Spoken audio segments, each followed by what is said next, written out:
We think of sea level rise as inundation, right? But you also have to think about the fact that water tables are rising. This causes archaeological materials to decay and ecological sites to change. Welcome to Growing Impact, a podcast by the Institutes of Energy and the Environment at Penn State. Growing Impact explores cutting-edge projects of researchers and scientists who are solving some of the world's most challenging energy and environmental issues. Each project has been funded through an innovative seed grant program that's facilitated through IEE. I'm your host, Kevin Slyman. On this episode of Growing Impact, I speak with Peter Stempel, an associate professor in landscape architecture at Penn State. We discuss his work with scientifically grounded realistic visualizations. These are computer-generated representations that precisely portray the landscape's details as well as the scientific data. But this is more than just making amazingly accurate visualizations. As climate change continues to cause sea level rise, there are numerous historical sites that are in jeopardy of being destroyed or altered. Peter and his team are focusing on landscapes and monuments that are culturally significant to African American, Indigenous, and other minority communities. Thank you, Peter, for being on Growing Impact today, and welcome to the show. Thank you for having me. I'm really excited to be here. Would you be able to provide just a general overview of the project? This project is focused on improving visualizations for engaging the public with decision-making around sea level rise and especially cultural heritage sites. And specifically, what I'm interested in is expanding the range of what we can credibly include in scientifically grounded, realistic visualizations, right? That's a mouthful, but I make realistic visualizations of landscapes. What we can include in those visualizations so that we can better represent cultural landscapes and ecological features that are of concern to African American communities, Indigenous people, and other minority communities. What kind of visualizations are you talking about? So the work I do links landscape visualization, which is depicting real places and contexts that are recognizable with varying degrees of realism. So, perspectival views, light and shadow, things that you would associate with computer rendering. And what's unique about the visualizations I create is that these are linked to scientific models. I study the implications, right, of using these kinds of visualizations for communicating science and how we can make them most effective, but also how we can maintain the credibility of the science. As the climate is changing, what are the concerns when it comes to sea level rise? Climate change and sea level rise has gone from a someday thing to a now thing. And in terms of the National Park Service, one of the partners I'm working with, they're faced with imminent choices about countless sites that are being harmed. And we think of sea level rise as inundation, right? But you also have to think about the fact that water tables are rising. This causes archaeological materials to decay and ecological sites to change. And to that end, the Park Service has adopted new frameworks for assessing what to protect and what to let go, as well as what to transform, right? All of this, of course, is happening at this huge moment of cultural reckoning, right? Where we're reassessing the way historic sites and monuments have been interpreted. I mean, the Civil War monument controversies are only the tip of the iceberg in terms of the depth of things that have been interpreted over time and embed racist ideas, to be really frank. And we're also at a moment in terms of planning where we're addressing what I would call the fallacy of colorblind planning, in the sense that if you have a community that embeds structural racism, say through redlining or other things, right, when you go to reallocate resources, let's say for sea level adaptation, right, you can't just take a generic metric, apply it to that community, and not perpetuate sort of racist imbalances. Are there areas that you're thinking about that might be impacted in a more severe way? So the issue we face is just the sheer volume and types of places that are affected, right? When we think about cultural heritage sites that are in danger. We often think about things like lighthouses and 19th century buildings. But when we're talking about the kinds of resources that the National Park Service has to manage, we're talking about everything from battlefields and archaeological sites to cultural landscapes, which are sort of, it's not just a thing, it's a whole place and all of the things that make up that place, right? And these are the kinds of resources that are difficult to protect in the conventional sense, right? We literally can't pick up and move them. Mm-hmm. Or the number that we can protect is limited just because of resources. And in some cases, the people who are most concerned with them, so for instance, certain indigenous communities wouldn't want us to pick up and protect that archaeological site. They would prefer that it be left to decay. So the challenge that I'm concerned with is that many of these sites that I'm speaking about are the ones that are most significant to Indigenous and African American people, right? Like the Algernon oak, which is this tree that stood since the 16th century in Fort Monroe.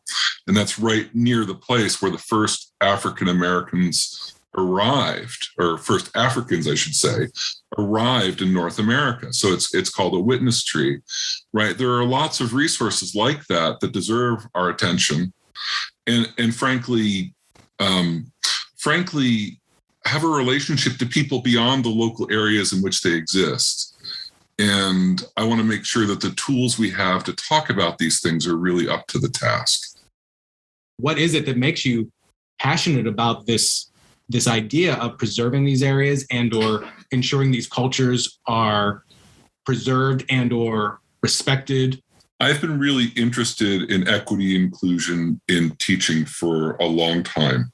And I have a colleague at the University of Rhode Island who went through a very extensive public engagement process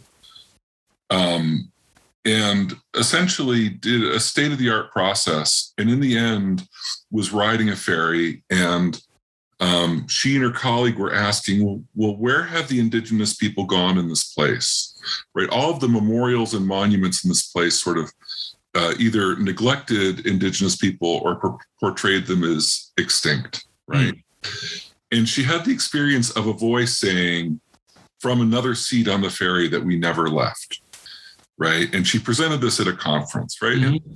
It's just chilling in the sense that we all believe strongly in the power of consultative processes and including people in these processes.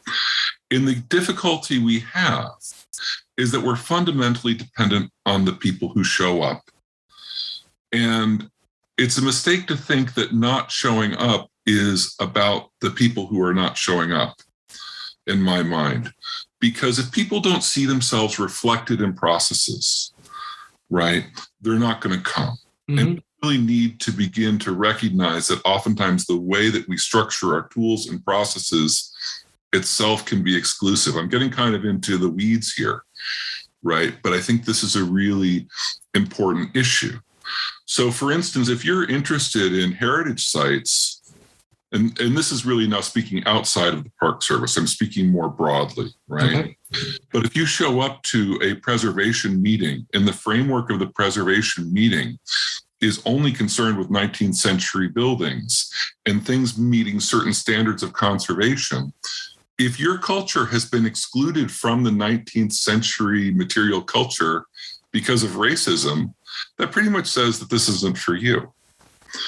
And so this is a kind of a very complex issue, and it's a really difficult issue, right? But I think it's one that we need to think about. And especially if we want to really, I think about this issue with the National Park Service. I feel like as people who are running these processes, and frankly, many of us are white, right? You go to a meeting of experts in cultural resilience, and it's generally not a very diverse room. Mm-hmm. And as we work hard to get more people of color into cultural resilience, we also have to deal with this transition period of running these processes better. And so that's where I'm working on these tools, because I want to say, hey, wait a minute, is there a representational bias built in the way we're using the tools? And can we do better representing it? And that's why ultimately I'm really passionate about this idea. How does your project propose to improve climate engagement to improve equality? So speaking broadly, right, it's this idea of calibrating our tools so that we can actually bring more people with cultural stakes into the discussion. And I think the Park Service is a perfect microcosm to work with this, because the people in the Park Service, right, are already so passionate about this issue and engagement, right? The Park Service is really, in my mind, a leader in many ways in terms of how they're doing this.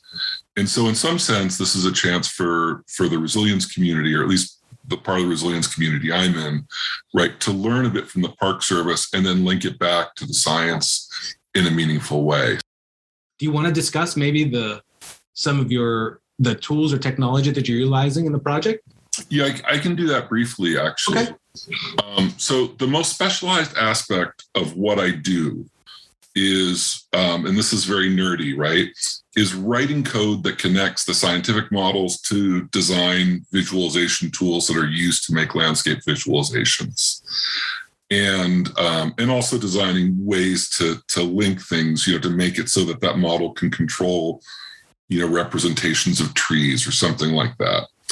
But the thing is I think this is actually a very important thing to talk about, because historically, the way visualizations have been made has been technologically driven, right? Where we can do something and therefore we do it. We have this tool and therefore we use it. And so again, this project is trying to turn that on the head and say, well, what do we need to do, right? What do people want to see?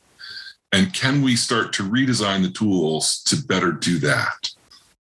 Which is what I think that's a long-standing problem within the realistic visualization area, is so much of it has been driven time after time, right, with every new technology based on what we can do instead of what we should do.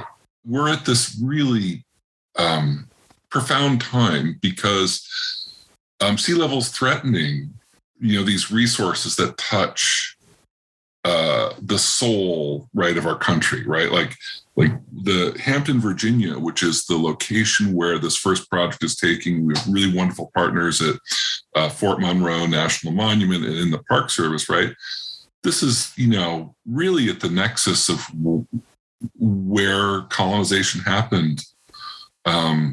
So many historic events happened here. So in some ways, I'm working this very tiny little thing, but also it's hard not to think about the fact that it touches these big issues. How does this project benefit from an interdisciplinary team? And because I'm sort of this intermediary, right? Like, I'm not the expert that engages the public, and I'm not the expert that does the science.